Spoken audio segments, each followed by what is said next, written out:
जो हमारे उत्तर प्रदेश के मुख्यमंत्री जी हैं, जब उन्हें झूठ बोलना पड़ता है या बोलना होता है तो वो अंग्रेजी में बोलते हैं। हमारी आम जनता समझ न पाए इसलिए वो अंग्रेजी में बोलते हैं।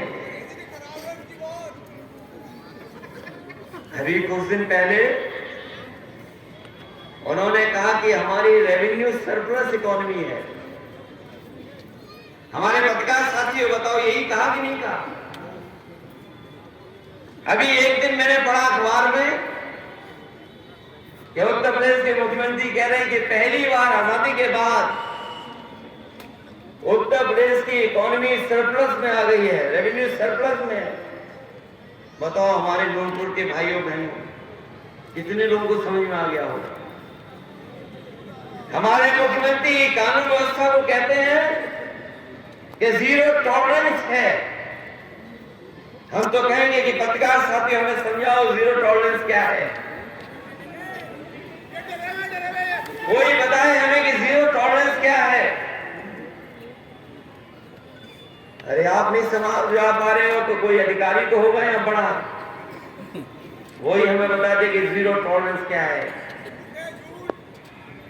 इसलिए इन लोगों से सावधान रहना।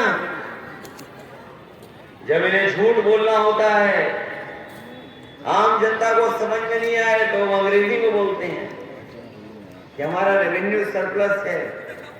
और अगर रेवेन्यू सरप्लस है तो बताओ हमें डीजल पेट्रोल महंगा क्यों मिल रहा है?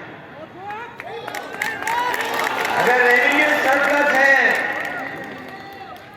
तो बताओ जो सिलेंडर फ्री दिए गए थे वो आज सस्ते क्यों नहीं है?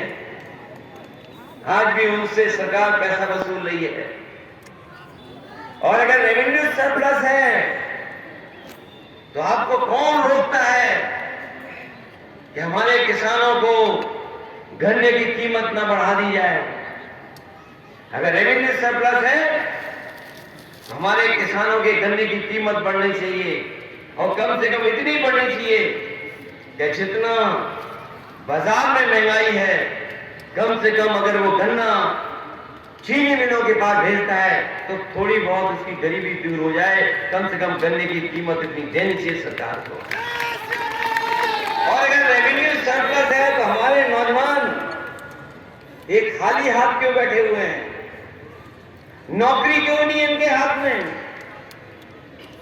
मैंने विधानसभा में पूछा उनसे, उन्होंने जब अपना बजट पढ़ा और कहा कि उत्तर प्रदेश में केवल 4% बेरोजगार हैं,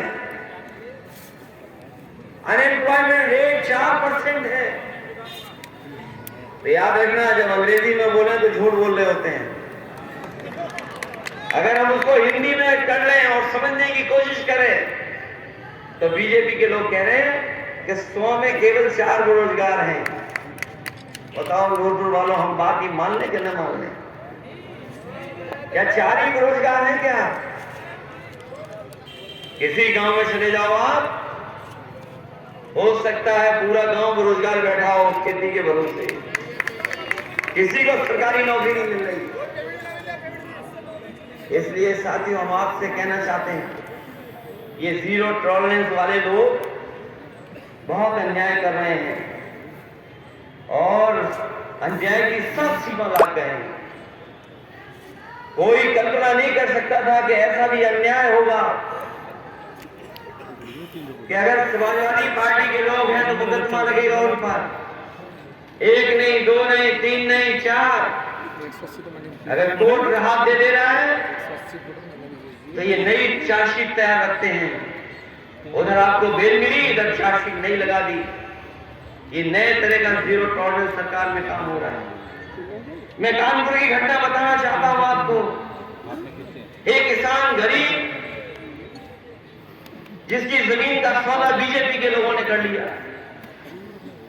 बीजेपी के नेताओं ने कहा कि हम तुम्हें 6 करोड़ रुपए देंगे। गरीब किसान जिसके पास घर नहीं, कुछ नहीं, उसे लगा कि हमारी जमीन चली बिक जाएगी तो